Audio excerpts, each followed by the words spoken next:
Voy a compartir la pantalla.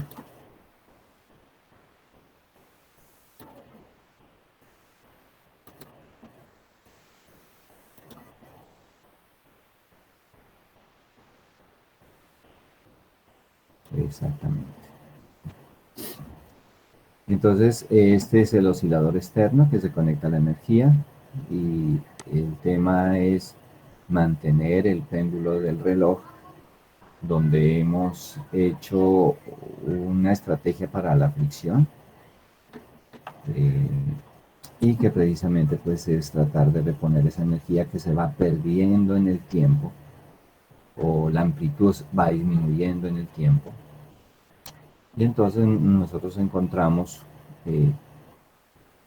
para la solución una amplitud compleja, imaginaria, una función imaginaria, donde realizamos pues unas operaciones teniendo en cuenta esa variable imaginaria y logramos separar una amplitud eh, parte real, y la parte imaginaria de esa amplitud pues obviamente nos llevaría a una constante de fase o a una parte oscilante que se debe sumar a nuestra propuesta de solución, que es la que tenemos aquí en esta presentación. Entonces, la contribución de esa amplitud que tenemos acá con un denominador imaginario, pues en última se traduce en esta función que nos representa una oscilación.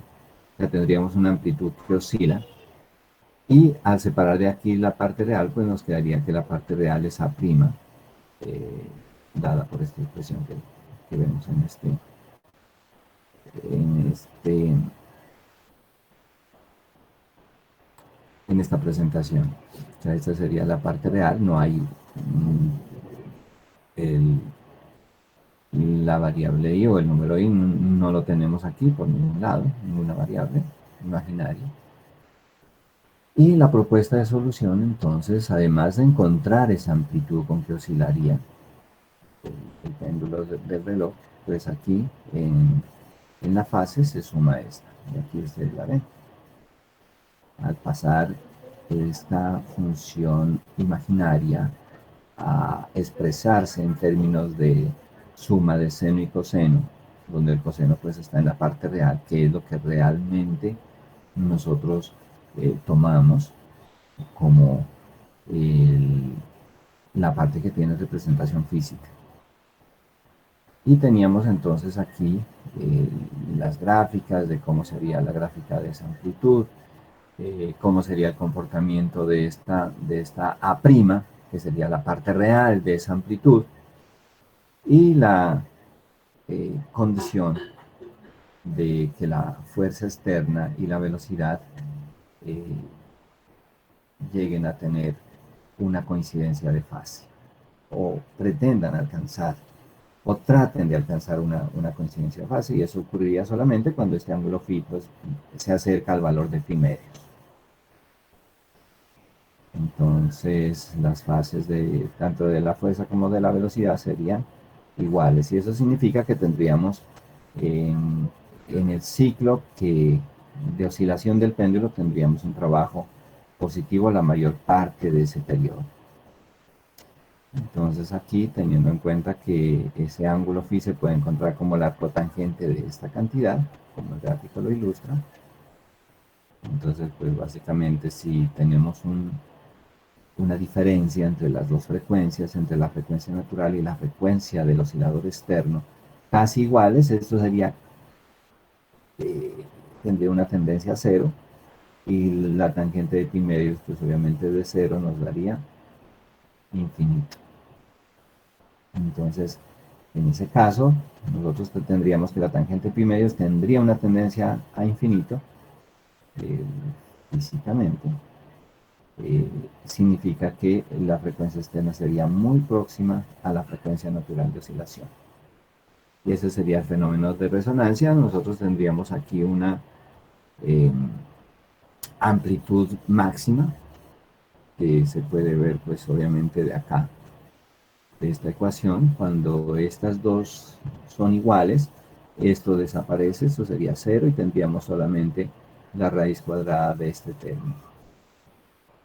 Entonces sería F0, y teniendo en cuenta que gamma es B sobre 2N. Entonces fácilmente llegamos a encontrar el valor de la amplitud, que sería máximo. El, el valor de frecuencia que debería tener o que debería alcanzar este oscilador externo para impulsar de manera rítmica y sin ningún riesgo de romper, de romper el régimen de oscilación, pues sería prácticamente el, el que está muy cercano a W0. Entonces ahí hay una comparación, como hacíamos también entre gamma y W0, acá hacemos una comparación entre la frecuencia externa y la frecuencia W0. Obviamente que aquí el gráfico pues es muy sugestivo si nosotros estamos lo más cercanos a W0, o sea, esta W muy cercana a W0, pues la amplitud va a ser muy grande y quizá es posible que, que sobrepase este valor que tenemos aquí. Entonces, en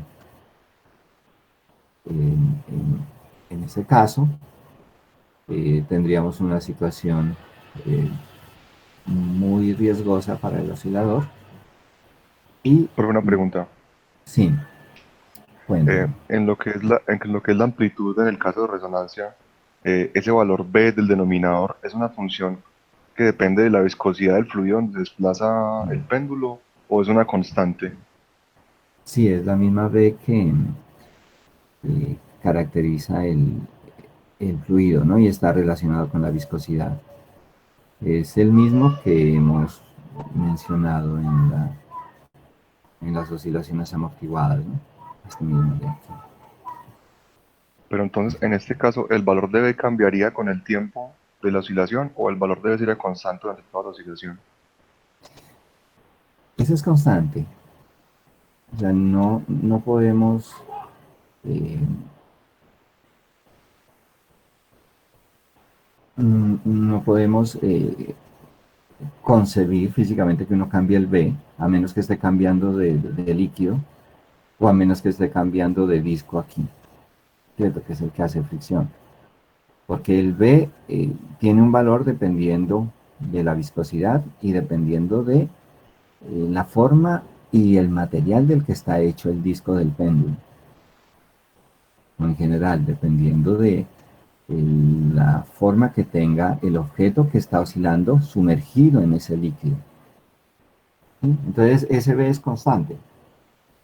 Ese B es constante y es el que nos garantiza que la viscosidad es suficiente para permitir que el péndulo se pueda mover. ¿Sí? O sea, si esto es una sustancia que no permite el movimiento, pues tendríamos eh, un problema eh, que sería aumentar la potencia de este oscilador, en primer lugar. Y la otra cosa que tendríamos es que si ese B es grande, y peor aún, si va cambiando en el tiempo, suponiendo que eso pueda ocurrir, entonces nosotros tendríamos un calentamiento de esta sustancia. Habría una transformación de energía cinética en calor. Entonces, el tema es que B es constante. O sea, de hecho, todo este valor es constante, ¿no? Ustedes ven lo que queda de acá, que sería simplemente F0, que sería la amplitud de resonancia, ¿no? Voy a escribirlo por aquí. La amplitud de resonancia nos quedaría F0 sobre 2 veces gamma W. Pero gamma tiene una relación con B que es de esta forma. Entonces la amplitud de resonancia, que sería el máximo valor de esa amplitud, sería F0. Y simplemente sustituimos, ¿no? O sea, el valor de gamma. Y esto iría multiplicado por W. Pues esto se cancela el 2m aquí, se cancela el 2m acá y nos queda F0 sobre B W. ¿Cierto?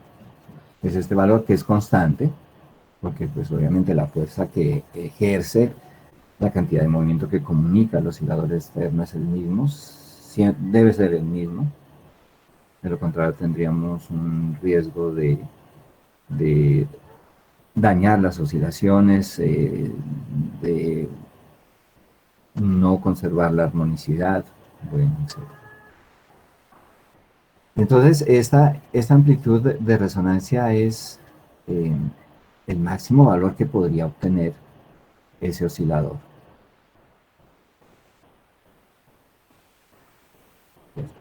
Pues sería la amplitud de resonancia. Entonces, viene una pregunta para ustedes.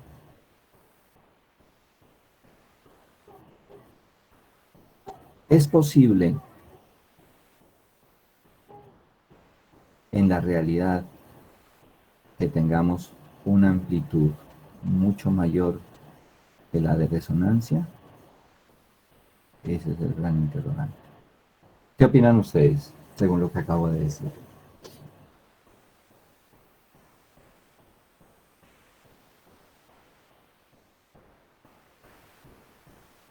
Es posible que la amplitud del oscilador forzado sea mucho más grande que la amplitud de resonancia.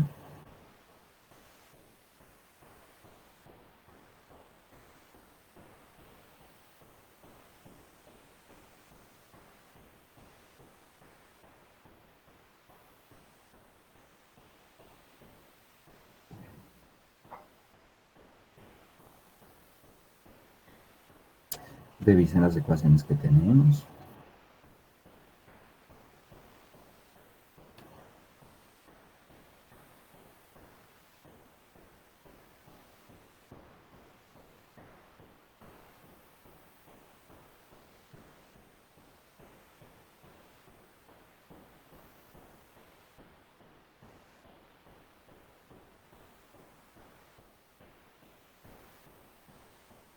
¿Qué opinan?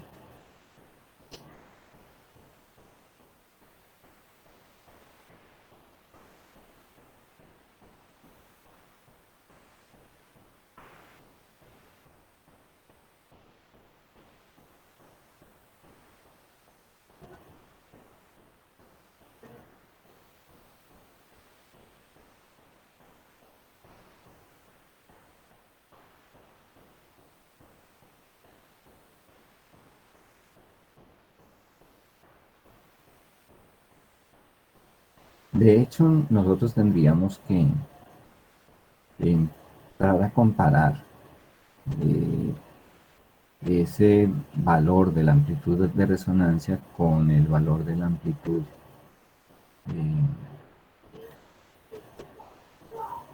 por debajo de la situación de resonancia, ¿sí? Donde estos términos pues tendrían que tener una diferencia y el resultado debería ser diferente de cero.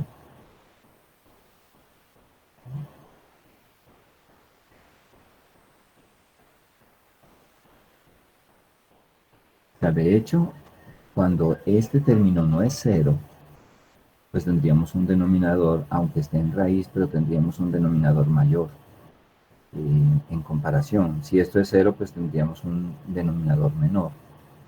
O sea, de acuerdo a esta ecuación, nosotros podríamos asegurar, con miras a dar una respuesta a esto, que A' va a ser menor o igual a la amplitud de resonancia. ¿De acuerdo? Entonces, según esa ecuación de A', hay un límite de valor de amplitud. Y ese límite de valor de amplitud es la amplitud de resonancia. Entonces, nosotros podríamos argumentar que de acuerdo, aquí me devuelvo a la expresión asterisco para la amplitud,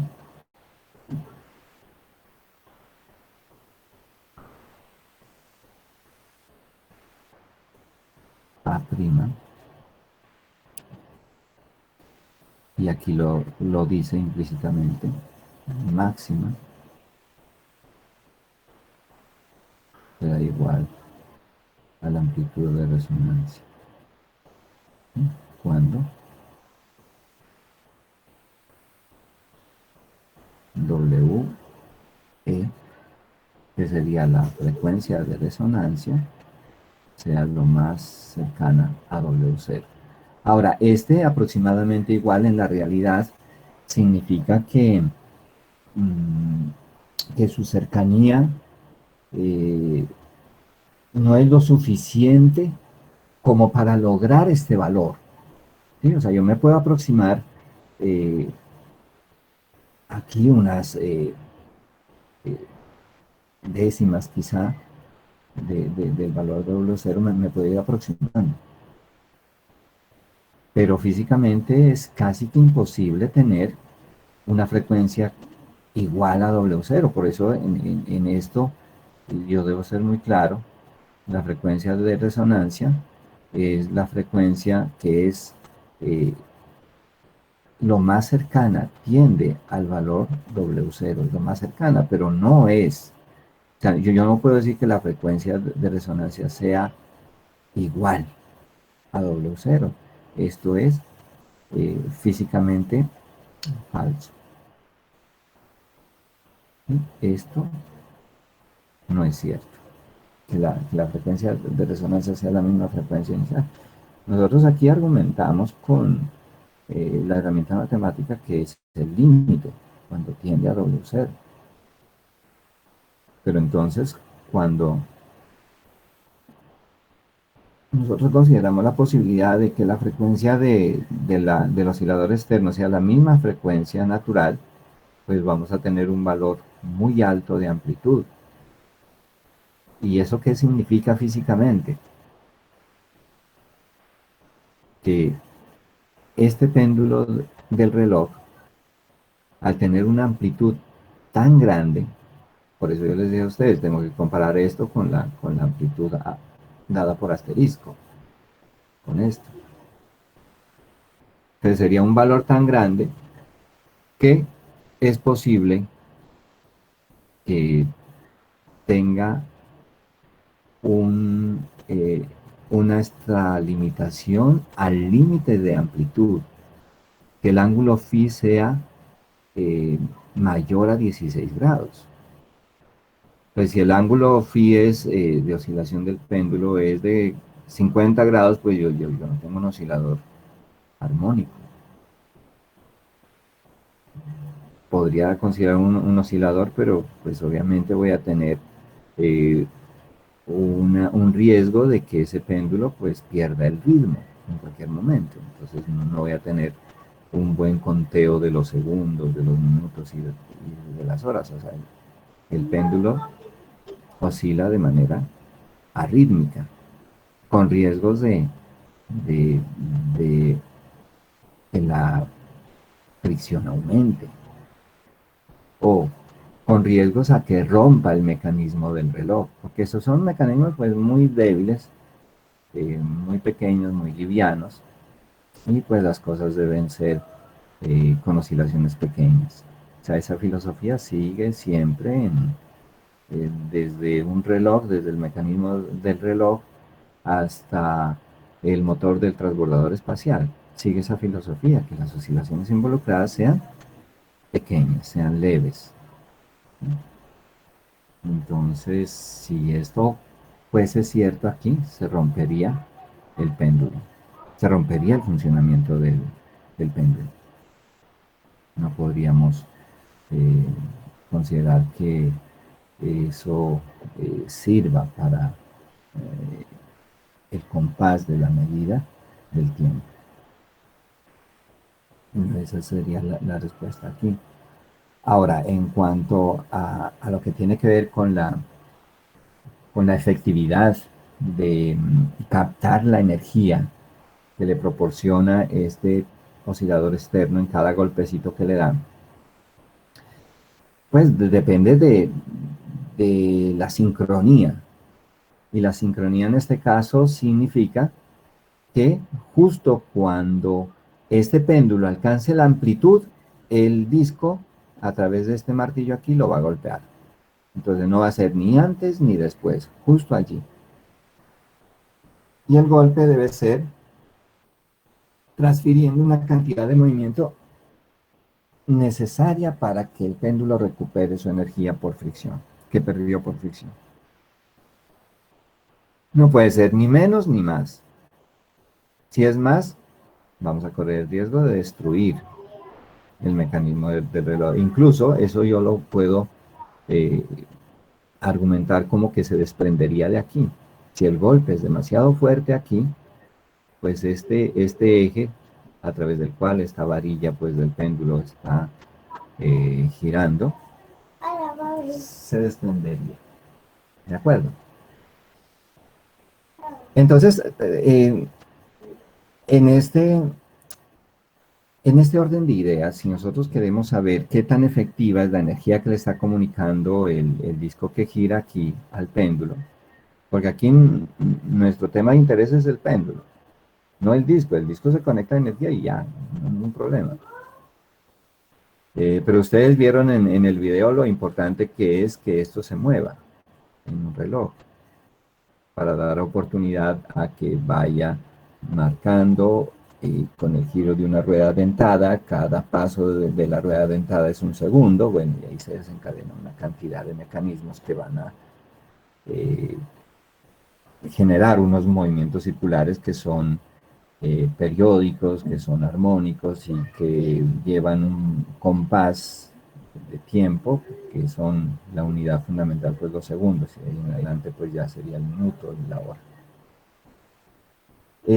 Entonces, en esa gráfica, nosotros vemos que a medida que la frecuencia externa se va aproximando, tanto por izquierda como por derecha, a la frecuencia natural de oscilación del péndulo, entonces vamos a ver una curva que se hace cada vez más alta y más delgada. Entonces ese ancho a la mitad de altura, aquí, de altura digo yo según el gráfico, ¿no? Pero aquí normalmente vamos a tener una potencia máxima.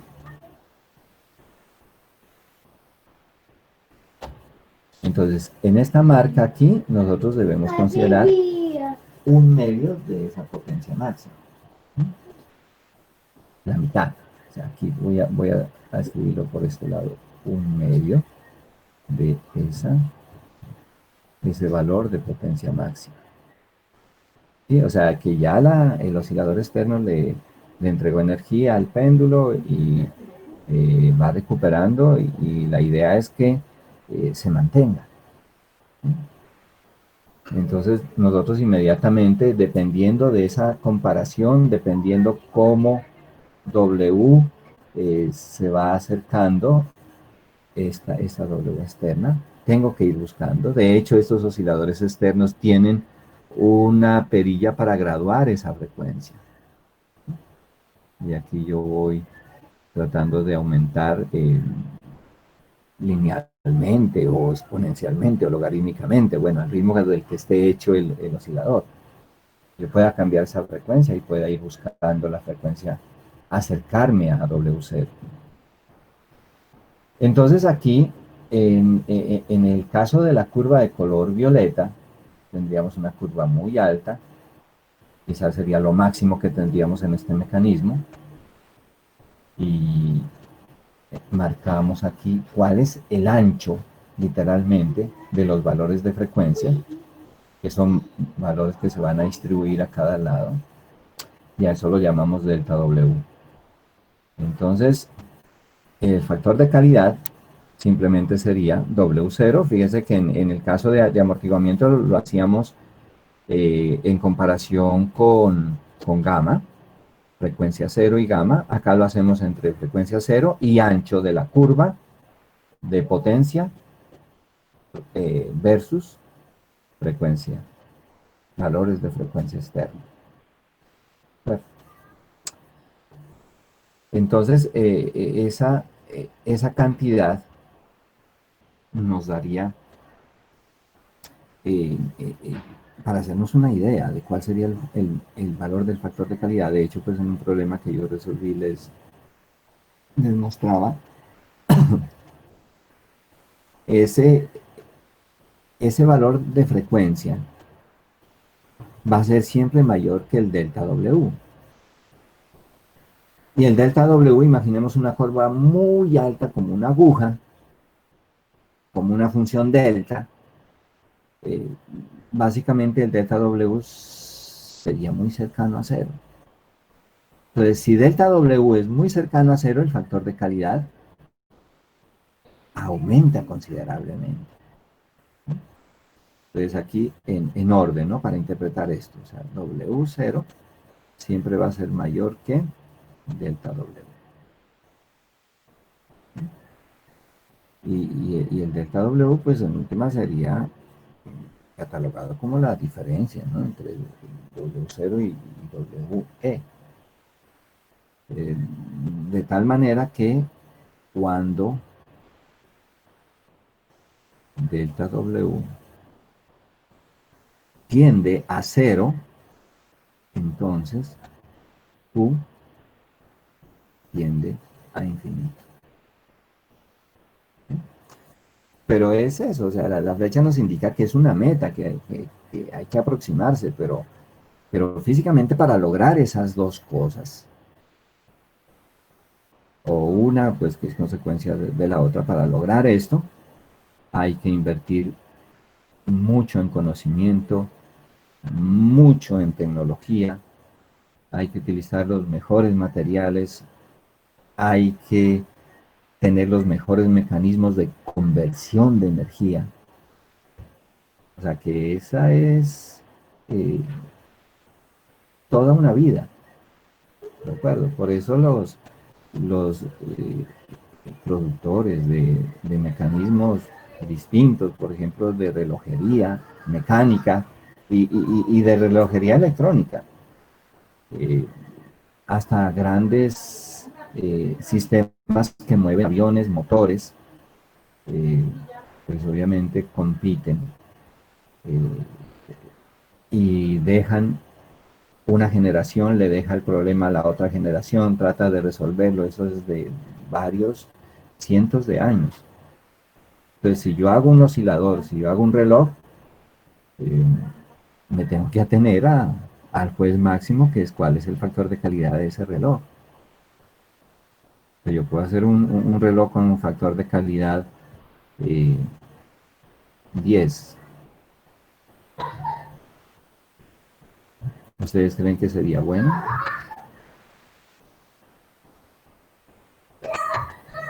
Un factor de calidad en cualquier cosa que yo pueda construir o que ustedes puedan diseñar y que puedan hacer, el factor de calidad igual a 10 es bueno.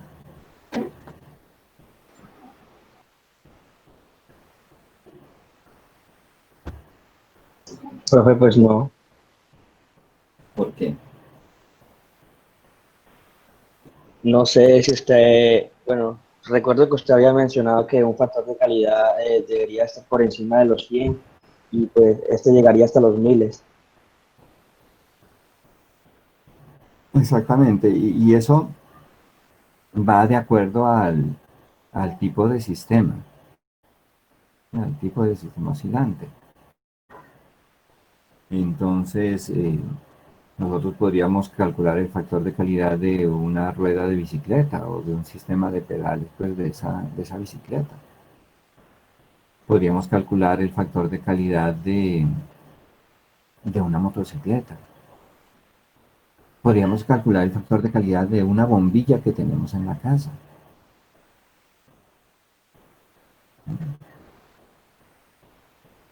Entonces, por ejemplo, si nosotros compramos en una tienda una bombilla, allí nos dicen, dura, eh, qué sé yo, pongamos un número, yo no tengo muy presente eso, 1000 horas, ¿cierto? Le dice, dura hasta 1000 horas. Entonces usted ya tendría una idea, porque fíjese que el factor de calidad es directamente proporcional al tiempo de vida medio. Entonces en la etiqueta de una bombilla, si nos dicen que dura 1000 horas, nosotros tendríamos un factor de calidad de ese mismo orden, de magnitud de 10 a la 3.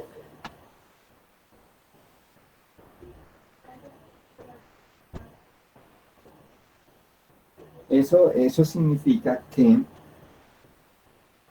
eh,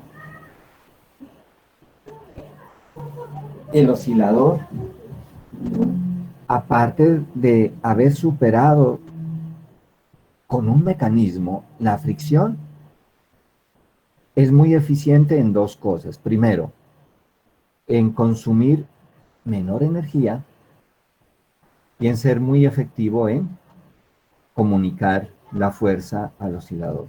Muy efectivo significa que esto tiende a cero. Ahora, claro, usted me dirá, pero es que es imposible. ¿Cómo puedo hacer que una bicicleta tenga un factor de calidad, por ejemplo, de 1.000.000? O sea, de 10 a la 6. Cuando hay tantas cosas que van a producir fricción, que van a producir defectos en el movimiento de esas ruedas de bicicleta. Entonces tenemos los ejes, el eje donde van los pedales, tenemos unos frenos que posiblemente siempre van a estar allí, aunque no contundentemente, pero haciendo fricción. Eh, Tenemos adversidades como la humedad deteriora los rodamientos. Bueno, tenemos una cantidad de problemas. Entonces ya se pueden imaginar cuando yo digo qué tanto hay que hacer para que esto se aproxime a cero. ¿Qué tanto hay que hacer? ¿Cómo nos podemos desgastar una vida entera o unos 50, unos 100 años para lograr aumentar el factor de calidad? De hecho, en la ingeniería, eh, a todo nivel, eh, todos los días se trabaja por aumentar, así sea una centésima del factor de calidad. Y quien lo haga, pues tendrá el mercado asegurado. O sea que ese factor de calidad es un indicador muy importante para todos los mecanismos reales.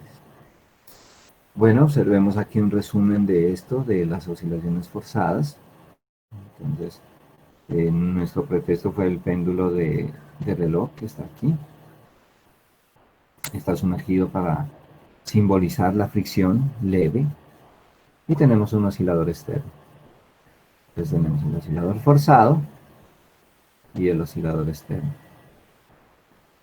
Entonces, nuestra ecuación dinámica, nosotros decimos, bueno, él va a moverse casi que en línea recta porque sus oscilaciones son pequeñas, el ángulo es menor o igual a 16 grados, listo. Entonces, tendríamos nosotros una ecuación que yo aquí puse la del resorte como si fuese la fuerza recuperadora del resorte, pero en realidad es la componente del peso, que es lo que nosotros ya hemos resuelto. Pero para el caso nos da igual. No tenemos que preocuparnos por eso. Eso es simplemente un pretexto para explicar. Entonces, nosotros teníamos acá, en el sistema masa resorte, quizá yo lo escribí pensando en este sistema, pero es lo mismo, puedo coger cualquier oscilador que tenga fricción y tratar de escribir las fuerzas. Menos calle prima, menos B por B, igual a masa por aceleración.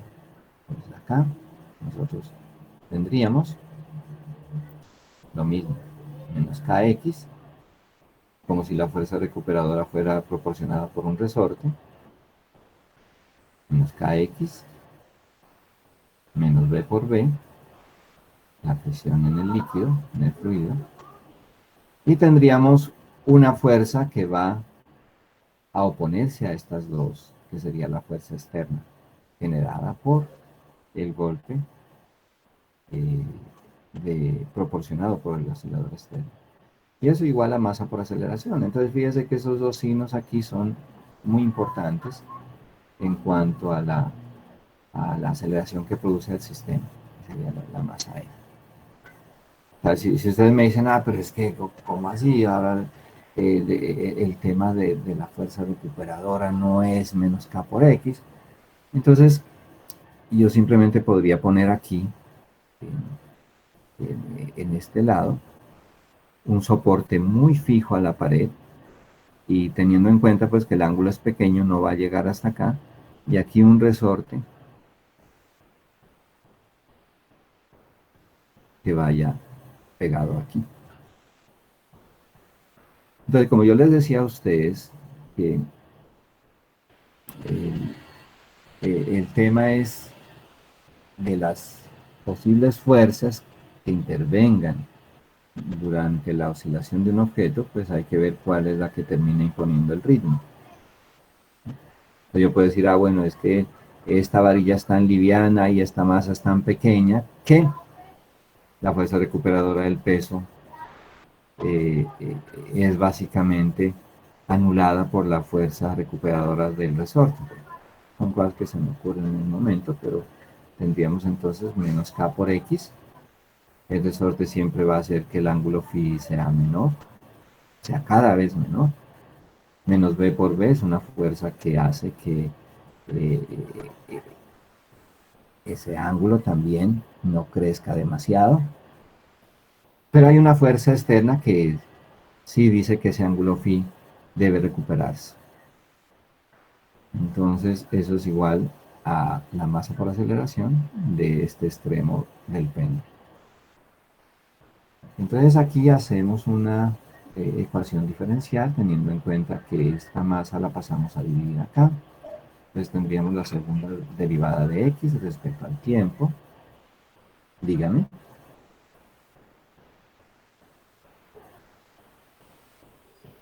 Profe, en la ecuación de amplitud de A', el denominador no tendría que ser raíz cuadrada en vez de estar elevado al cuadrado. Sí, sí, ahí creo que aquí lo voy a corregir, ¿no? Esto es a la 1/2. Es la raíz, ¿no? ¿Cómo lo habíamos hecho aquí? Muy bien. Entonces esta sería la componente de la fuerza, perdón, la fuerza, no componente, sino la fuerza de fricción. Y esta sería la fuerza recuperadora del resorte. O puedo reemplazarla por la fuerza recuperadora de la componente del peso. Bueno, y la condición es que esa fuerza externa pues sea oscilante. Entonces tendríamos una solución que sería para la posición que depende del tiempo, A' por coseno de omega e por t menos phi. Recuerden que este phi es una constante de fase, pues una fase que aparece por el tema de la amplitud imaginaria, al tratar de resolver esto. Entonces la parte real es A' F0 sobre M, la diferencia de frecuencias, más 2 gamma W al cuadrado, y es todo esto en raíz.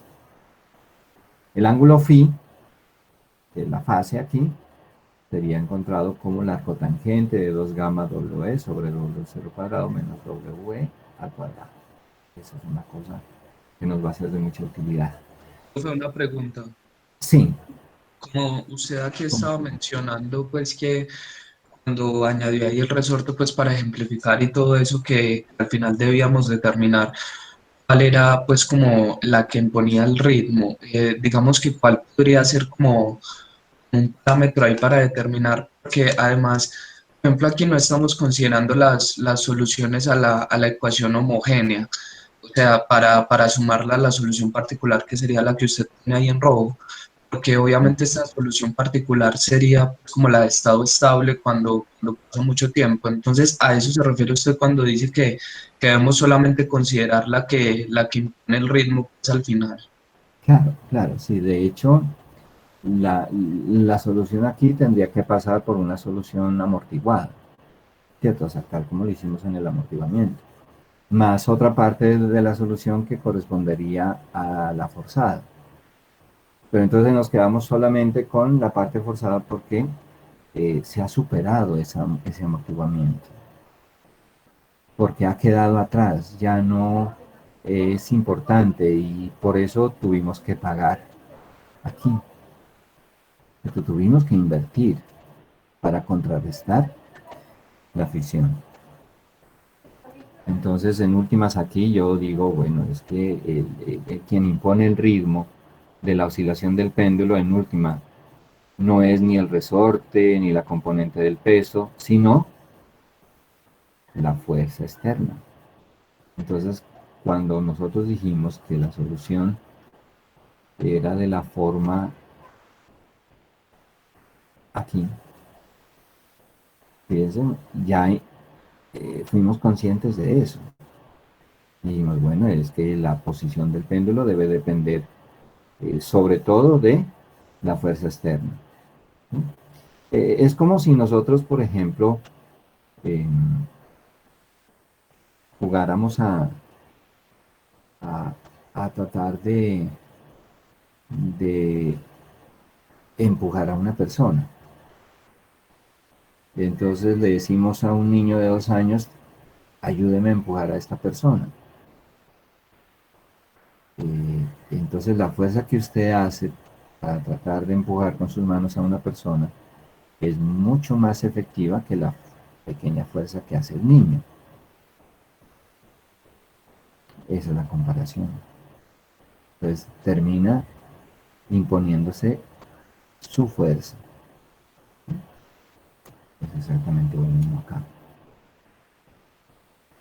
Eh, Tendríamos la resonancia, pues lo que acabo de mencionar, donde esta frecuencia pues se aproxima al valor de W0 y ese valor de frecuencia es el de resonancia. Ahora, en un problema yo puedo decir, bueno, es que yo puedo asumir que la frecuencia de resonancia es la misma frecuencia W0, si lo puedo hacer. Pero tengo que ser consciente que ese sería el caso extremo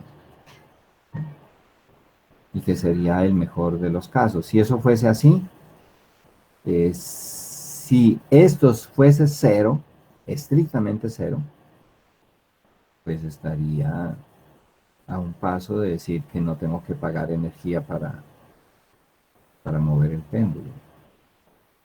O en otras palabras, que no tendría que pedalear cuando voy subiendo en la bicicleta.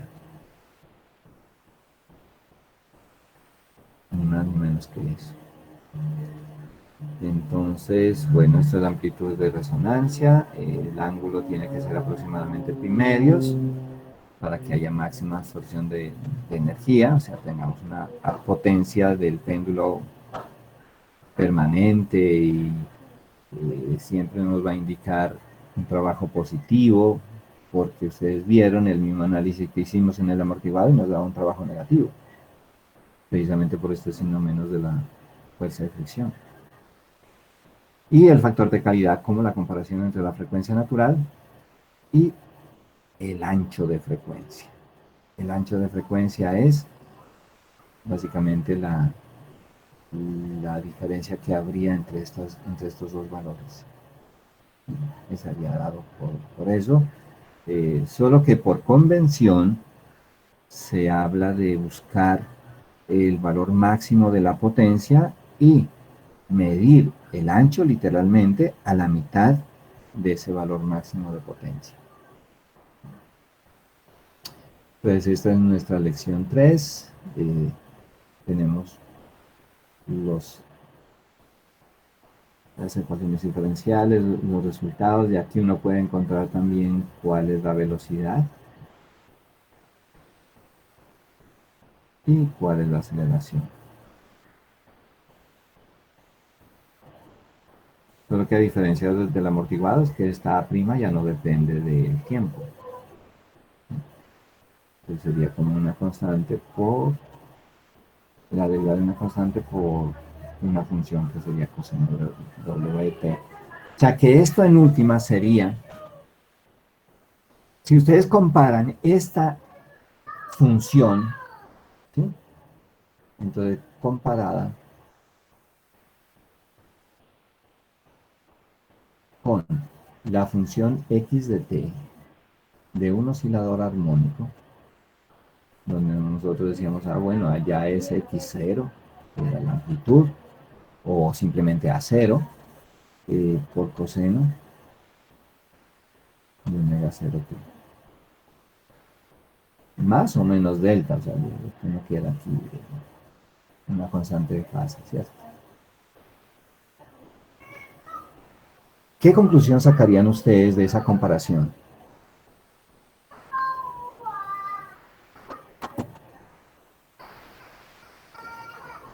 ¿Quién me dice?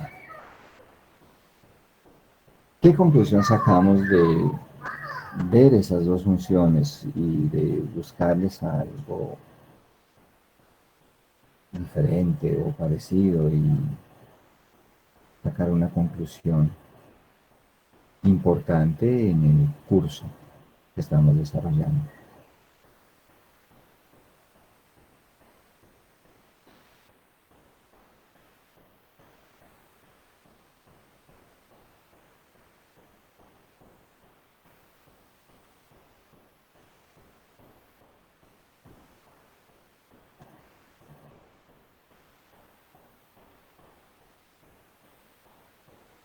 ¿Qué opinan?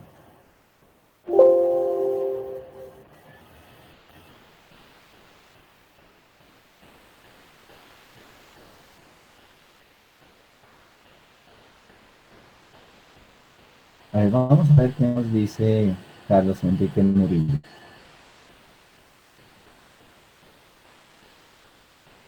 ¿Está? Profe, no tengo ni idea. ¿Cuál sería su respuesta?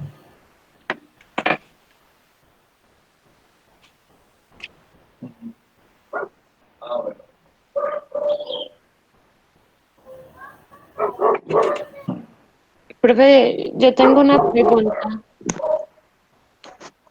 Dígame, Luisa. Entonces, pues en conclusión, tener resonancia es malo. O sea, yo no quiero resonancia.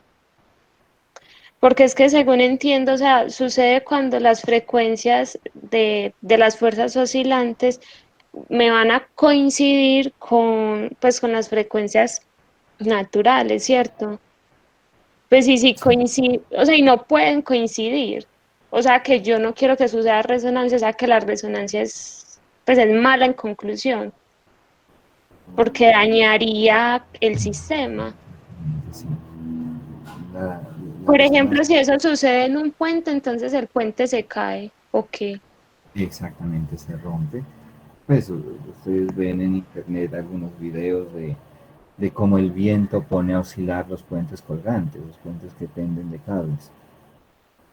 Entonces la ingeniería allí debe ser muy estricta para que la estructura se haga eh, con una previsión de esas catástrofes, ¿no?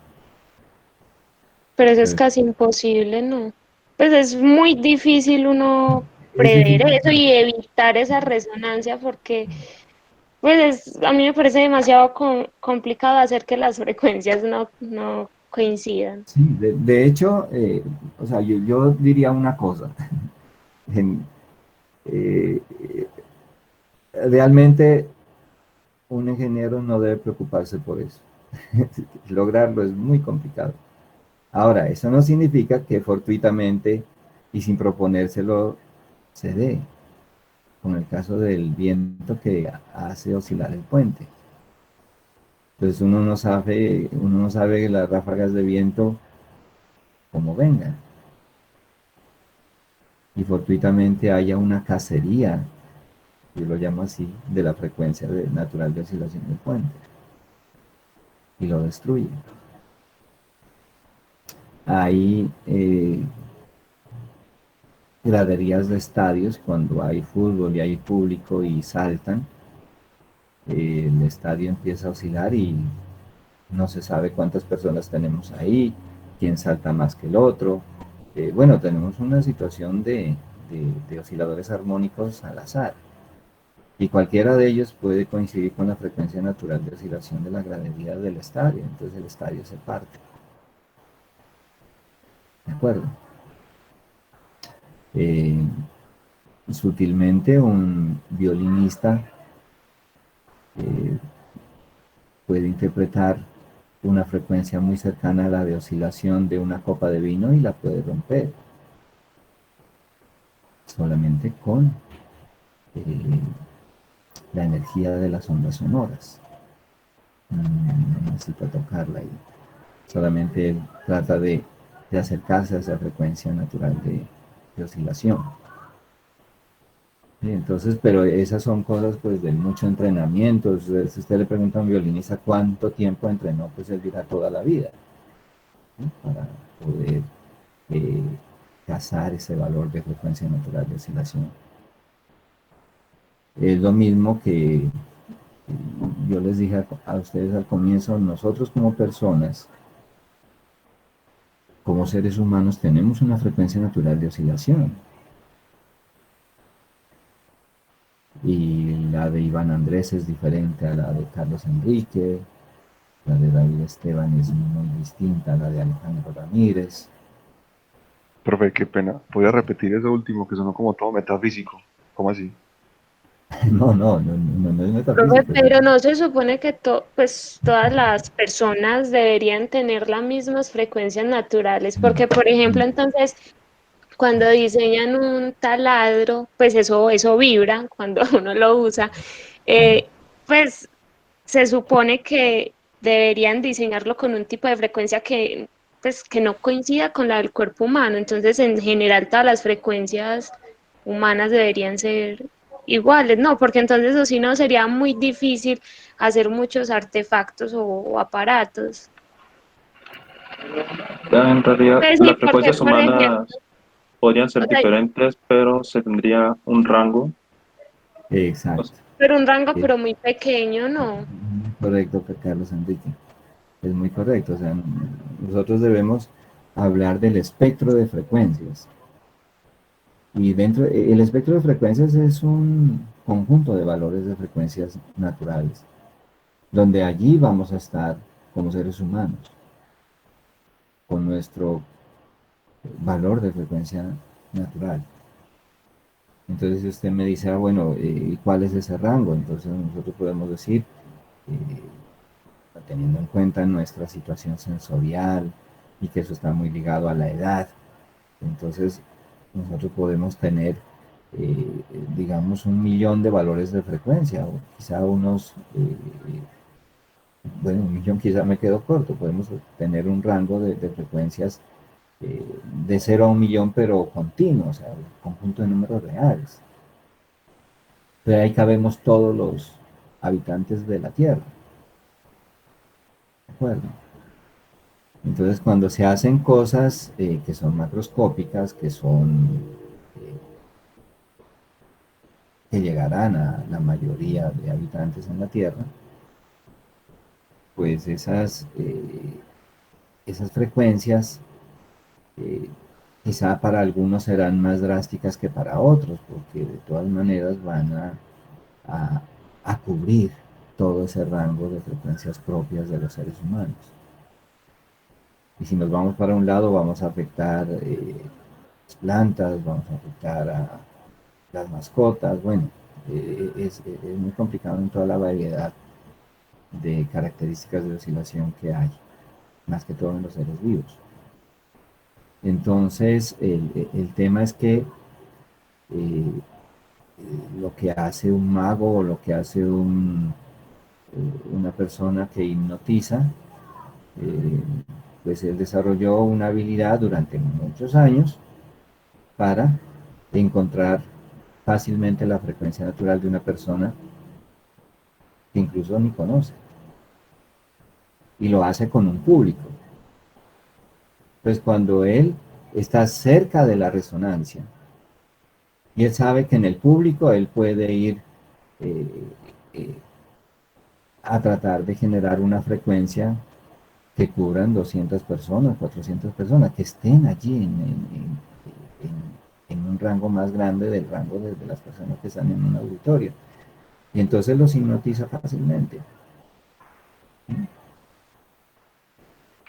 Y eso Profe, sería, entonces, en eso sería. términos de física, digamos, dándole importancia, ¿sería más importante la vibración que la frecuencia o ambas tienen la misma Sí, importancia?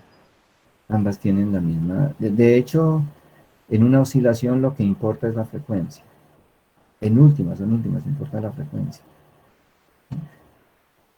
Entonces, si hablamos, por ejemplo, de cosas muy drásticas, o una luz láser puede hacer una perforación en una columna de concreto muy fuerte y muy gruesa. Pero entonces, ¿cómo lo hace? Pasando la frecuencia. En un láser es factible seleccionar el tipo de frecuencia, buscarla de una en una hasta encontrarla. Cuando la encuentra hay resonancia y cuando hay resonancia hace la perforación. No solamente en concreto, puede ser en acero muy grueso, de unas 4 o 5 pulgadas de espesor. Entonces cuando el láser casa con esa frecuencia de resonancia, hace la perforación sin mayor problema. Pues ese es el significado de la resonancia, pero entonces hay cosas pues muy sofisticadas, y las cosas entre más grandes sean pues van a tener un rango de frecuencias enorme, entonces así que va a ser un poco más fácil de cazar las frecuencias que pueden afectar nuestros sentidos, ¿no? Más que todo pues los ruidos, por ejemplo los taladros como hace referencia, van a afectar el tímpano, y el tímpano está conectado al cerebro, entonces nos va a generar malestar, bueno, etc. Bien, entonces no me han respondido todavía, no me han comentado nada acerca de la comparación de las dos funciones, una para el oscilador armónico X de T y otra para el oscilador forzado X de T. ¿Cuál es la conclusión importante?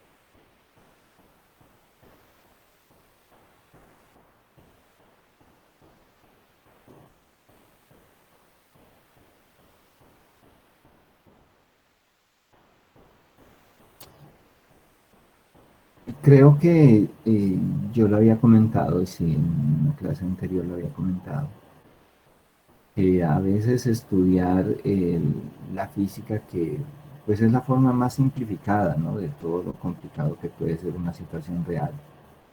La física es el fundamento de un fenómeno, y que si yo lo quiero amplificar, pues ya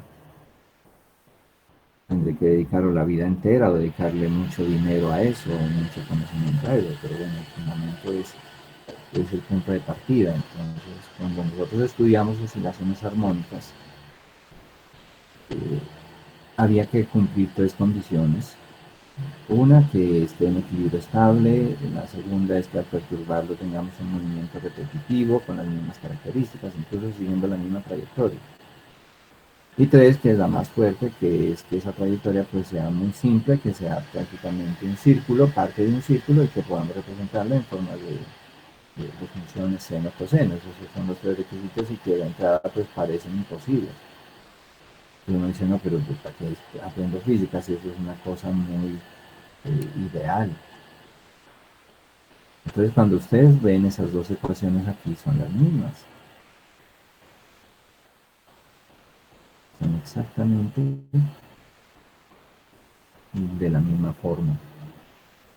Eso significa que yo puedo tener en nuestro alrededor, en nuestro hábitat, la posibilidad de hacer un oscilador armónico forzado.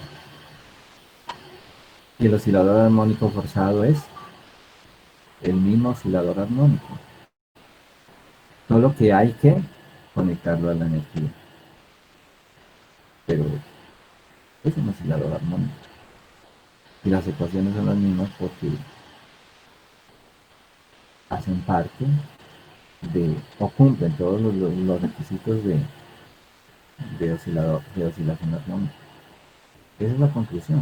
O sea, en resumen, yo tendría con osciladores forzados un oscilador armónico. Ni más ni menos. Bueno, entonces, de aquí nosotros podemos plantear, y voy a explicarles el planteamiento de unos problemas.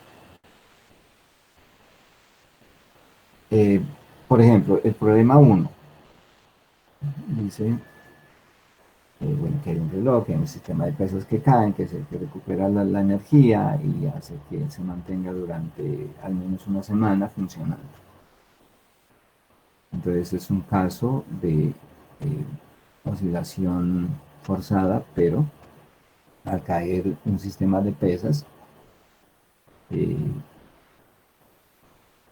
se tendría una forma de forzar al oscilador de recuperar la energía que él va perdiendo en el tiempo pues estimado para eso, como lo da el problema.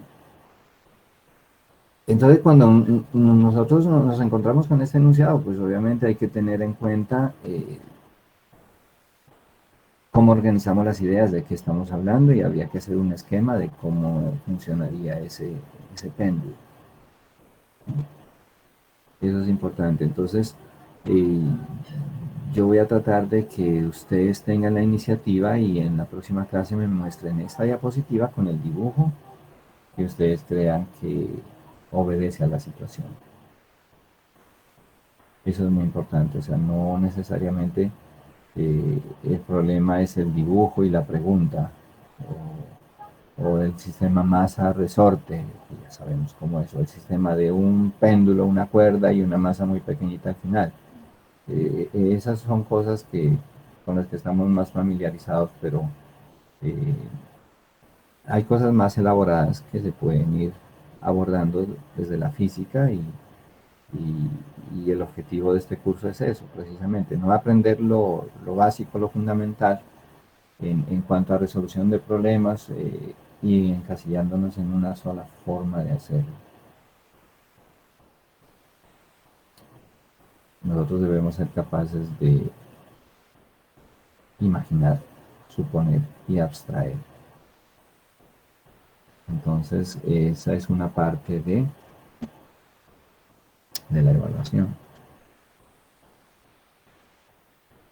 Aquí tengo el espacio para resolverlo. Este es el problema de la esferita por el plano inclinado, pues, que se demostró que no es armónico y que oscila, sí oscila, claro que sí. Que tendríamos, pues la meta es encontrar la fuerza en cualquiera de los dos tramos. Aquí lo hicimos cuando va descendiendo, porque simplemente al soltarla ella empieza a moverse. Entonces, ella va hacia abajo y la fuerza también va hacia abajo. Entonces, pues ya de hecho sabemos que En ese primer tramo no habrá oscilador. Pero cuando sube, el movimiento es hacia arriba y la fuerza es hacia abajo. Ahí se opone. Y eso quizá es el pretexto para que la esfera se devuelva. Y quizá tendríamos una condición de coincidencia de direcciones entre dirección de movimiento y dirección de la fuerza en la primera mitad. Y hacia arriba tendríamos una oposición, pero en últimas esa fuerza siempre va a ser constante, o sea, cumple en un tramo del movimiento la oposición a la dirección del movimiento, pero esa fuerza va a ser siempre la misma. Es el que tenemos aquí, en magnitud. Entonces ya sabemos que no podemos representarla como un movimiento armónico simple o una oscilación armónica. Aceptamos que puede oscilar porque no hay fricción y obviamente aquí no debe haber ningún salto, no debe golpearse las esferitas, sino subir de manera muy natural. O sea que esto está exagerado, pues la inclinación de estos planos deben ser un poco más pequeños los valores de los ángulos beta, quizá a 10 grados, hasta 10 grados. Bueno, entonces nosotros demostramos que esta fuerza no cumple con esta condición y que el tiempo en descender es el mismo tiempo en subir. Entonces en devolverse otra vez al punto de partida pues será 4 veces el tiempo que calculamos aquí en llegar hasta el equilibrio. Bueno, en este problema encontramos el factor de calidad y encontramos el ancho de frecuencia, como lo explicábamos en el repaso en nuestra lección 13. Este problema 4 dice: en la siguiente figura se ilustra un oscilador que hace parte de un importante mecanismo de una máquina industrial. Entonces nos piden realizar el análisis completo del mencionado oscilador, o sea, ver si somos capaces de establecer una ecuación diferencial, qué sé yo, si somos capaces de establecer la ecuación de energía y luego concluir si es un oscilador armónico o es simplemente un oscilador. Entonces aquí hay algo que quiero como aclarar, y es lo siguiente.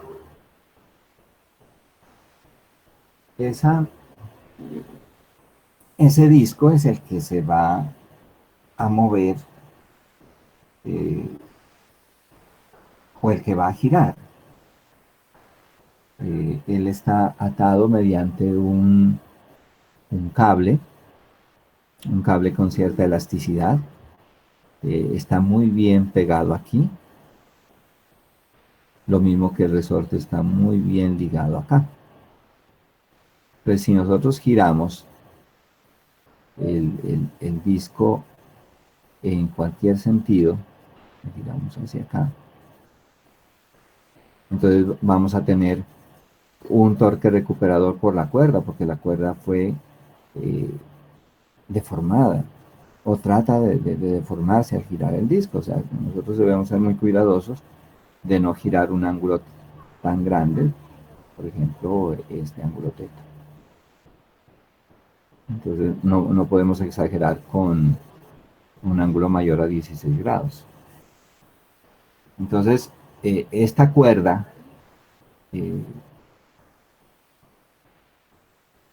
se tuerce al girar el disco. Y este resorte se estira al girar el disco.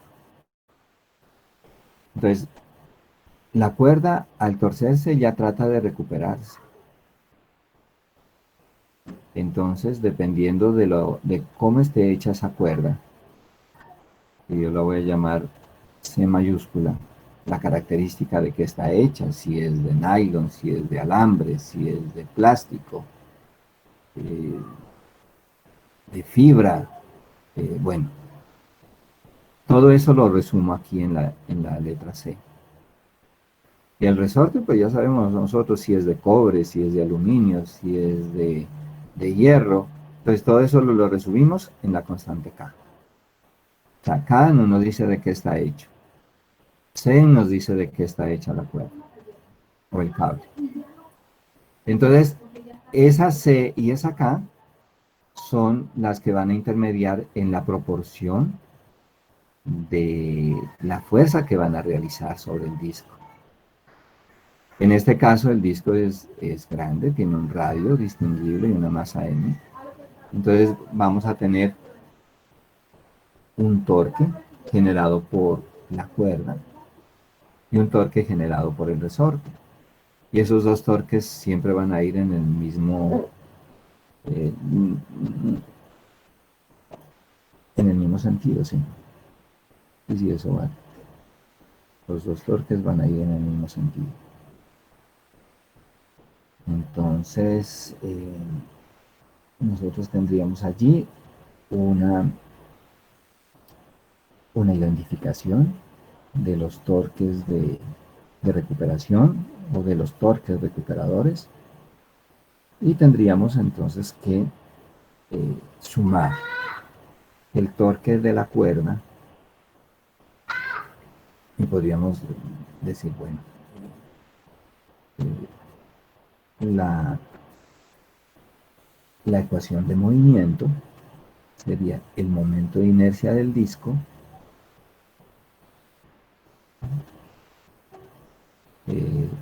con respecto al centro de masa. Eso es importante indicarlo, porque él va a girar en torno a esta cuerda que sería como el eje. La cuerda está justo soldada a la mitad del disco. Entonces tendríamos momento de inercia respecto al centro de masa por alfa, por la aceleración angular,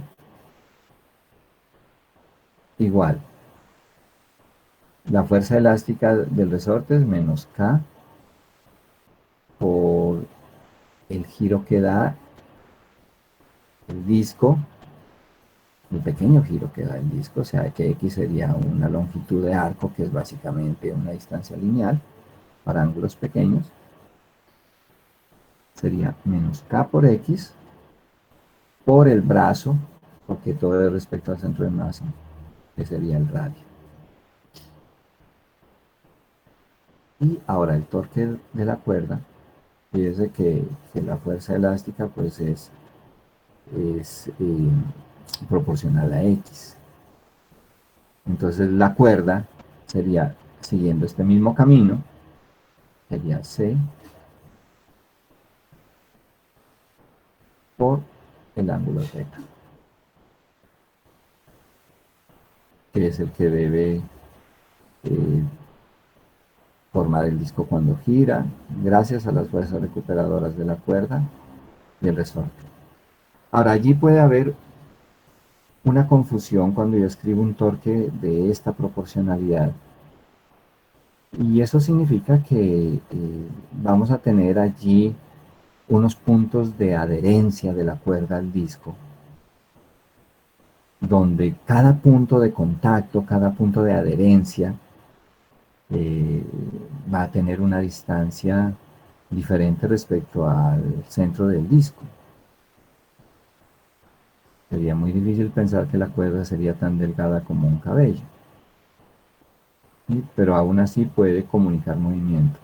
Entonces ese punto de contacto es el que nos da la oportunidad de escribir un torque proporcional al ángulo de giro del disco, entre la constante C por θ. Entonces nosotros tenemos en la fuerza, en la versión de una fuerza elástica, tenemos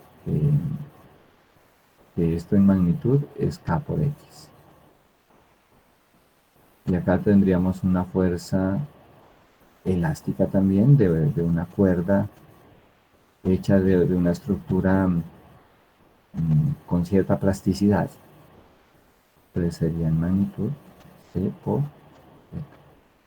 Entonces simplemente es lo mismo que hay en traslación, lo podemos también tener también en rotación. Entonces esas dos fuerzas son casi que equivalentes. La fuerza de un resorte a la fuerza de un cable que se puede torcer y él trata de recuperarse. Y se va a recuperar, o sea, mientras no se deforme permanentemente, pues él lo va a hacer.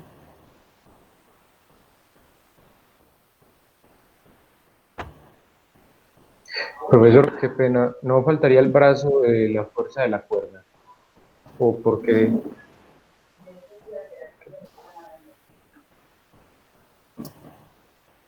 No faltaría el brazo porque como lo estoy haciendo respecto al mismo centro de masa, o sea, si yo hiciera una amplificación de este contacto aquí, vería esto, ¿cierto? O sea, esta es la cuerda.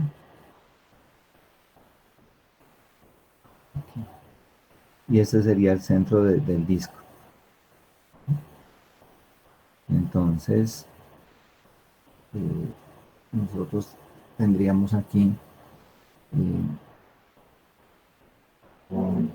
puntos de contacto.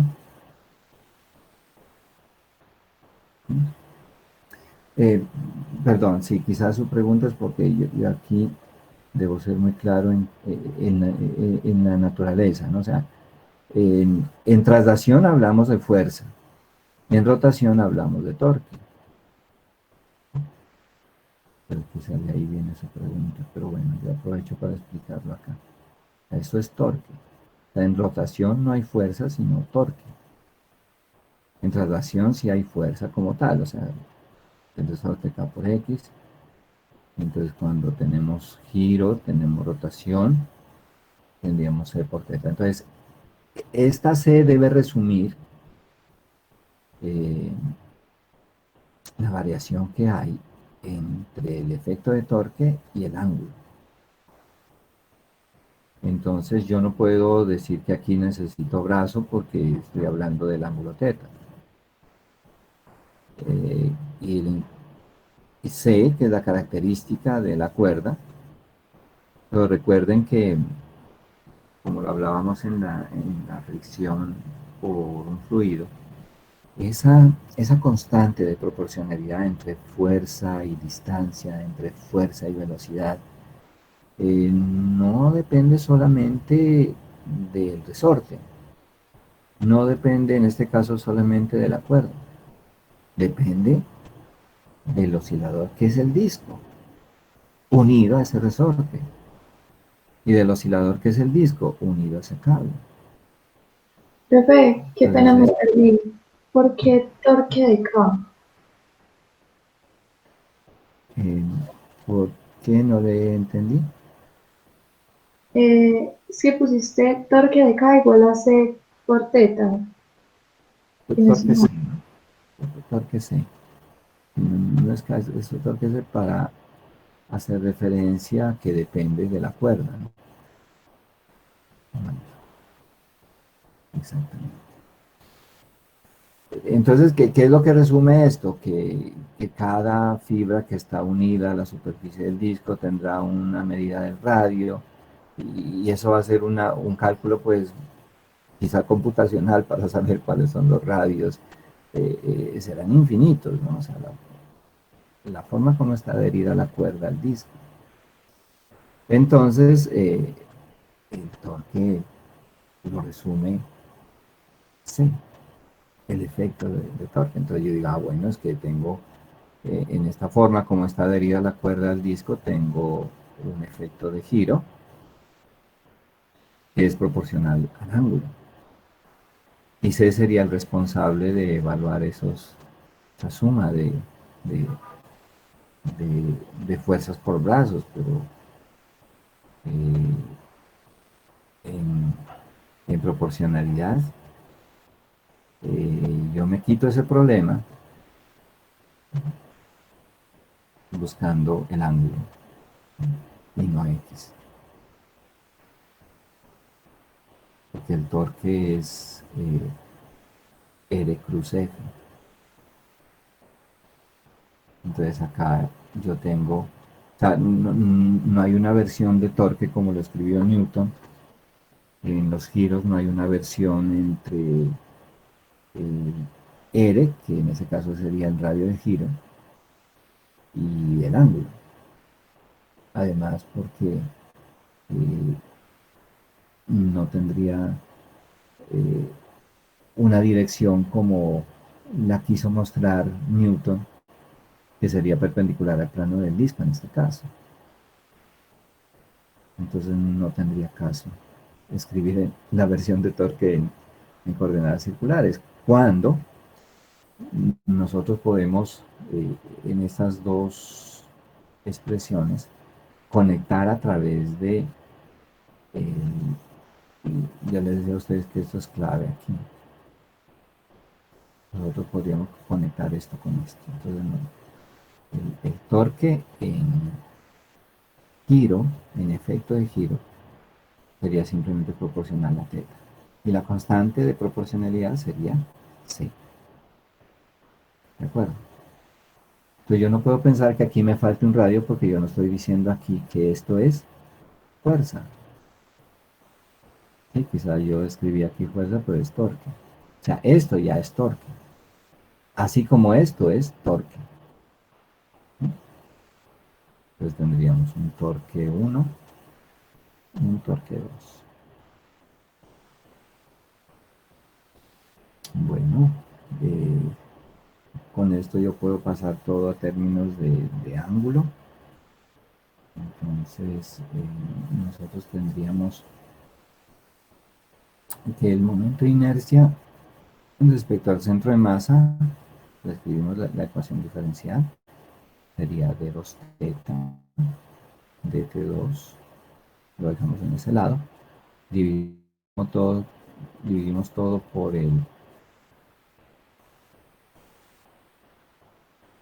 pasamos este lado acá, dividiendo primero todo por el momento de inercia respecto al centro de masa. Entonces sería K,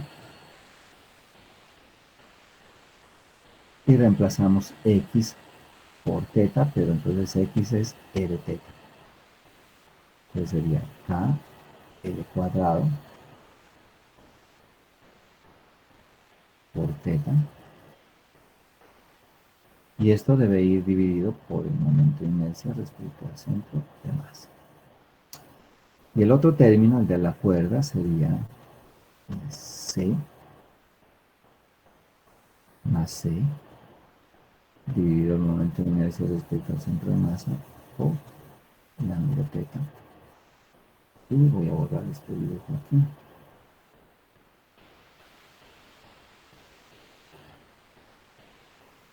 Esto sería igual a 0.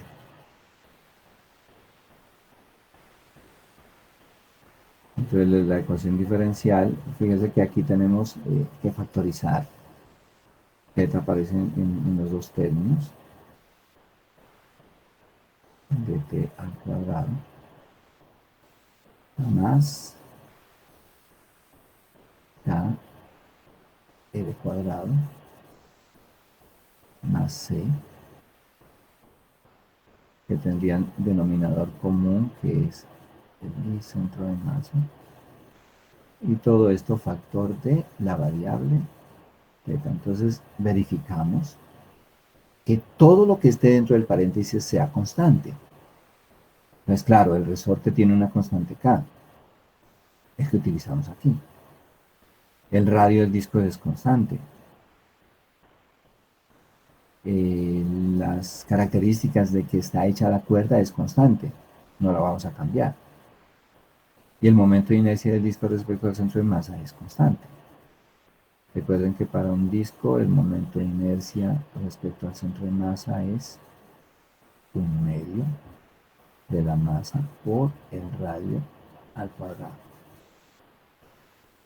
¿De acuerdo? Entonces, ya si sabemos y tenemos certeza que todo esto es una constante, pues obviamente se da la frecuencia al cuadrado, la frecuencia natural de oscilación al cuadrado, para ese oscilador. Pues claro, en números, tomo un resorte de cobre, averiguo cuál es la constante, tomo un disco de radio 5 centímetros, una cuerda, busco al fabricante qué tipo de hilo utilizó para hacerla, si es nylon, bueno, lo que les decía a ustedes, y puedo decirle al fabricante en las propiedades físicas de la cuerda que está haciendo cuál es la respuesta ante torsión. Eso es un requisito, así como el que hace el resorte, tiene que tener el valor de K, el que hace la cuerda tiene que tener el valor de C. Y bueno, entonces ya tendría la ecuación diferencial de un oscilador armónico. Y ya he encontrado la frecuencia. Recuerden que esa es la ecuación diferencial. Bueno, entonces es un oscilador armónico. ¿De acuerdo? Entonces fuerza y torque, fuerza y torque. O sea, traslación, rotación, traslación, rotación. Bien. Aquí en esa respuesta que yo les di sería el radio del disco, ¿no? Y aquí ya lo pueden ver ustedes que sería eso.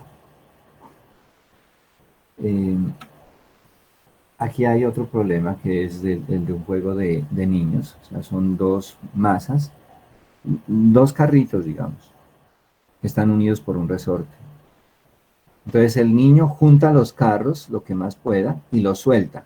¿Qué ocurre? O el niño estira los dos carritos y los suelta. ¿Qué ocurre?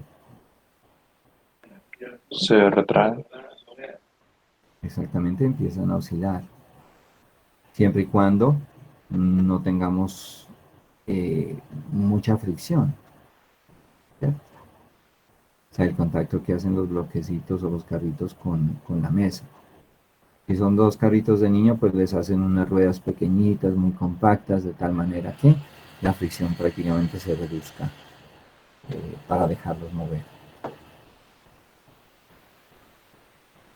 Entonces ese problema se los dejo para la próxima clase o para la próxima asesoría. O sea, hacer todo el análisis si eso oscila. Vamos a tener un movimiento del carro 1 respecto al carrito 2 o del bloque 1 respecto al 2. Bueno, ahí tenemos que utilizar mucho nuestra imaginación, aplicar lo que hemos aprendido, escribir la ecuación diferencial para ese oscilador. O sea, fíjense que es distinto. ¿Sí? No es el mismo resorte unido a un soporte fijo en el techo y entonces estiramos y soltamos. Acá es un resorte que une dos bloquecitos. Y que al comprimirlos o estirarlos y soltar, empiezan a oscilar. Hacer todo el análisis que sea posible para esto. Un problema 6. Dice, en la siguiente figura se ilustra un tubo en forma de U, lleno con cierta cantidad de agua. O sea, esta es el agua.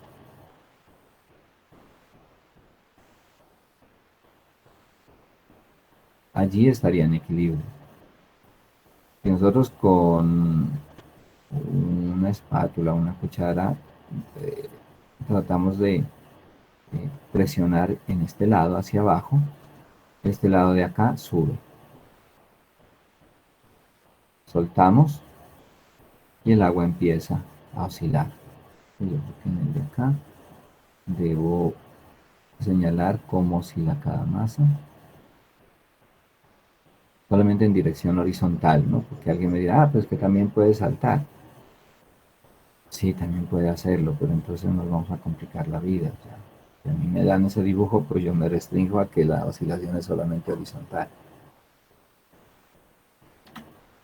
Acá, al presionar en este lado, con un émbolo o con una cuchara o algo así,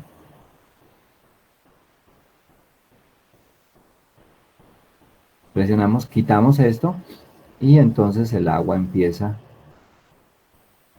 a oscilar de arriba a abajo, de arriba a abajo en cada columna. Mientras este lado sube, este baja, luego este desciende y este sube y tenemos una oscilación. Entonces lo mismo, realizar todo el análisis completo.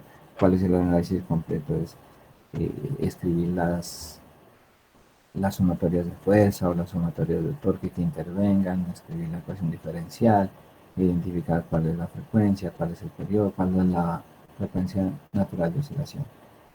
Y verificar si es un oscilador armónico o no.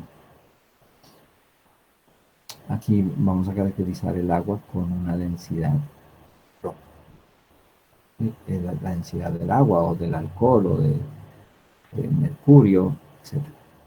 Y este que es un problema muy interesante que está en muchos de los mecanismos. O sea, si usted ve un motor de un auto va a tener este mecanismo, si ve el mecanismo de un reloj va a tener este mecanismo, si ve una lavadora va a tener este mecanismo. Entonces, ¿en qué consiste? Voy a explicarlo cómo funcionaría. Entonces, en la siguiente figura se ilustra o se muestra un oscilador amortiguado. Pues bueno, uno dice, ¿qué será? Esto estará en el aire, esto estará ligado acá. Entonces, pónganme mucha atención a lo que voy a explicar. La pregunta es: ¿se encuentra la velocidad con que oscila? ¿Sí? Esta masa, que oscilaría junto con todo este soporte. Este soporte aquí está fijo.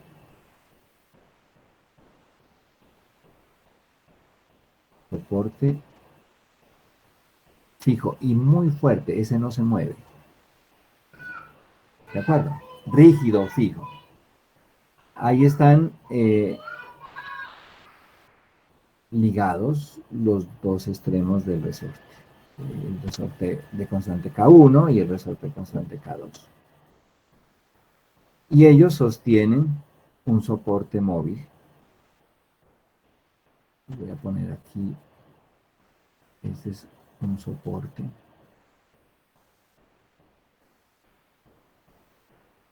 móvil. Y justo en el centro de ese soporte está adherido mediante una cuerdita muy delgada la masa M. Y aquí ojo en los colores, ¿no? O sea, el límite de la masa M es lo que está en color verde. Pero esa masa tiene una superficie, aquí podemos hacerle unas graditas, una superficie rugosa.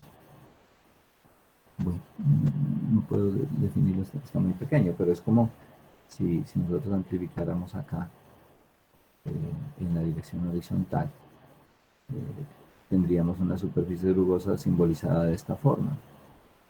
O sea, como lija, por ejemplo. Y aquí tuviésemos entonces una especie de aguja que estaría haciendo una fricción sobre esa lija. Eso es lo que tendríamos aquí. O sea, esto no está pegado acá, sino que está haciendo contacto simplemente. Y esto es un soporte que hace contacto con la parte rugosa, que está adherida a la masa. Eso es lo que nos explica el autor del amortiguamiento. O sea, el amortiguamiento está dado por este aparato y este aparato está puesto sobre un soporte fijo y muy fuerte, independiente de todo. Aquí tendríamos que ese artefacto que podría ser, por ejemplo, en los sismógrafos, es un aparato que tiene una lámina, y esa lámina tiene cierta elasticidad. O sea, cuando la masa sube, ella se dobla hacia arriba, y cuando la masa desciende, ella se deforma hacia abajo. De todas maneras, siempre va a ser contacto. Y esto sería el soporte de ese artefacto, de esa lámina. Entonces aquí vamos a poner esto. Es una lámina deformable.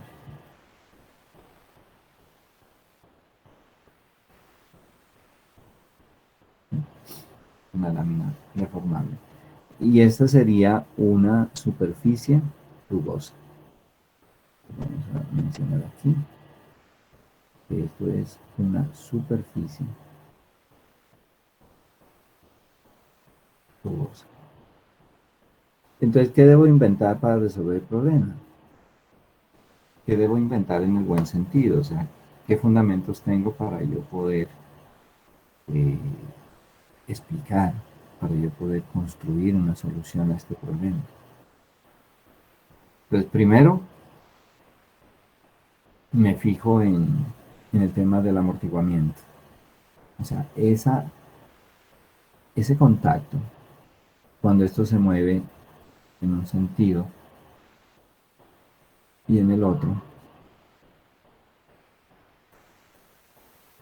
la lámina que hace contacto va a producir un frenado, va a producir un amortiguamiento. La lámina es una lámina delgada, resistente, lo suficientemente deformable, y la superficie rugosa no brinda mucha oportunidad de frenar el movimiento o de distorsionar el movimiento completamente. Entonces yo lo que puedo asumir aquí es que esta fuerza de fricción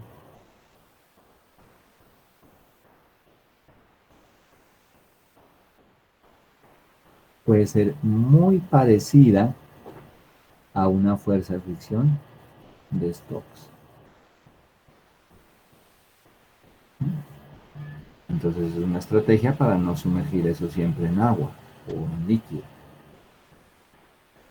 Entonces yo estudio los materiales, hago un diseño, hago las pruebas y veo que con medidas reales esa forma de friccionar es muy similar a una débil fuerza de fricción que va a amortiguar el movimiento, lo va a dejar oscilar, ¿no? Eso significa que hay oscilaciones, porque alguien puede decir, no, pero es que esa fricción es tan grande que ni siquiera oscila, entonces no puedo resolver nada, o no puedo responder nada. Entonces, eso en primera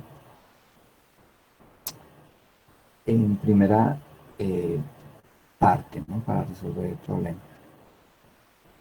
Y la otra es que estos dos resortes, al tener diferente constante elástica, esos resortes van a tener diferente material, diferente constitución, o pueden tener el mismo material, pero uno más grueso que el otro.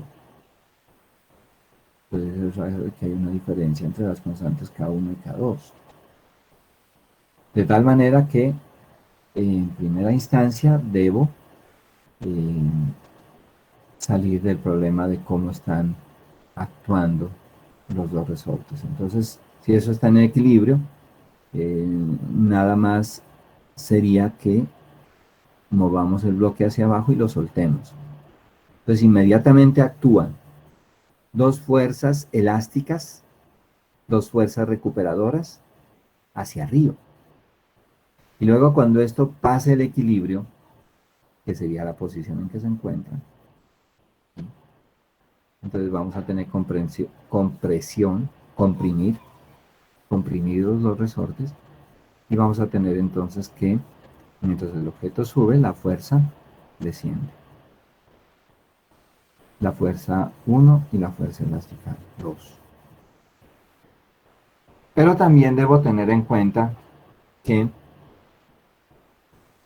si K1 es diferente a K2, entonces las deformaciones de los resortes no serán exactamente iguales. Entonces un resorte se deformará diferente al otro. Entonces aquí podemos poner esa condición para empezar a resolver. K1 diferente a K2. Esto implica que el estiramiento del resorte, bueno, yo lo puedo poner aquí X, nosotros ya sabemos pues que el peso no lo vamos a incorporar en la ecuación de movimiento. Primero porque no es una fuerza recuperadora, y segundo porque el ritmo lo imponen los dos resortes. Las constantes son diferentes y eso hace parte de cómo comprendamos el problema nosotros, pero muy cercanas entre sí. De tal manera que lo que se deforma un resorte es diferente al otro, pero pues tampoco como para decir que esto se vaya a estirar más del lado del resorte K2 que del resorte K1. No sería válido para resolver el problema, porque así sean pequeñas oscilaciones, este objeto empezaría a desviarse desde la dirección vertical, entonces nos metemos en un problema más difícil. Recuerden que todos los mecanismos están hechos para que no tengamos complicaciones de composición de movimientos, para que no tengamos los famosos movimientos de precesión. O sea, todo funciona a las mil maravillas cuando no tenemos grandes efectos de deformación en los resortes. Todo funciona cuando no tenemos grandes fuerzas de fricción. Entonces, este rozamiento aquí debe ser muy leve. Es como si nosotros acercásemos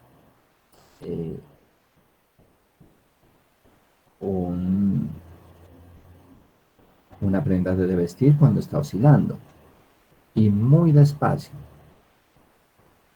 Entonces el objeto va rozando la prenda de vestir, él no se va a ir para un lado. Sin embargo, vamos a tener allí garantía de que la fuerza de fricción lo deja oscilar. Entonces, esto debe interpretarse de esta manera. O sea, que K1 no tan diferente a K2 y X1 no tan diferente a X2. De tal manera que podamos tener en buena aproximación una deformación efectiva de los dos resortes. Eso significa que debo encontrar un resorte que pueda sustituir a los dos que están allí en paralelo. Entonces, esta es mi sugerencia y con esto ustedes podrían resolver primero ese problema y luego introducir el tema de la fricción, que es pues, el tema que hemos desarrollado. Yo no puedo ponerles una fuerza de este estilo. O sea, yo les puedo decir, bueno, es que la fuerza de fricción es menos B por B al cuadrado. Entonces usted me dice, pero es que esa ecuación no la hemos resuelto, entonces no sabemos a dónde tenemos que llegar. Es eso, o sea, nosotros simplemente hablamos de una fuerza proporcional y opuesta a la velocidad. Eso significa que tendríamos una relación de proporcionalidad directa. Tendremos una fuerza de fricción lineal con la velocidad.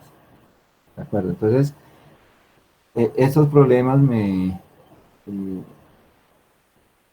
gustaría que ustedes traten de resolverlo, y al tratar de resolverlo surgirán dudas. Entonces el viernes podríamos resolver esas dudas. Igual recuerden que si es necesario tener un horario diferente el día lunes o incluso el mismo viernes, yo puedo programar esas ventanas para ver si podemos tener retroalimentación de todas estas cosas, tanto de la parte conceptual como de la parte de resolución de problemas.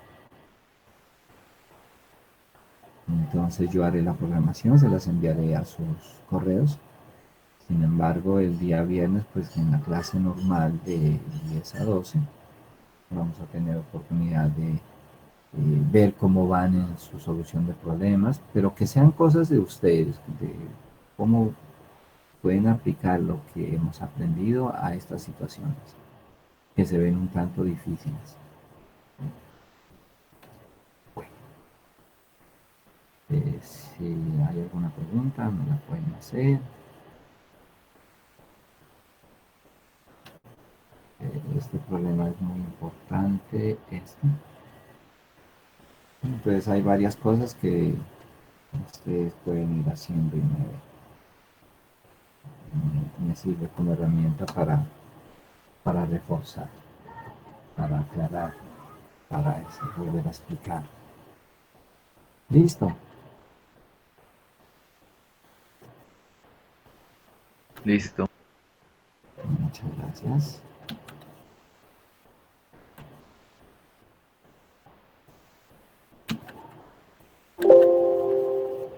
Voy a enviarles esto de una vez.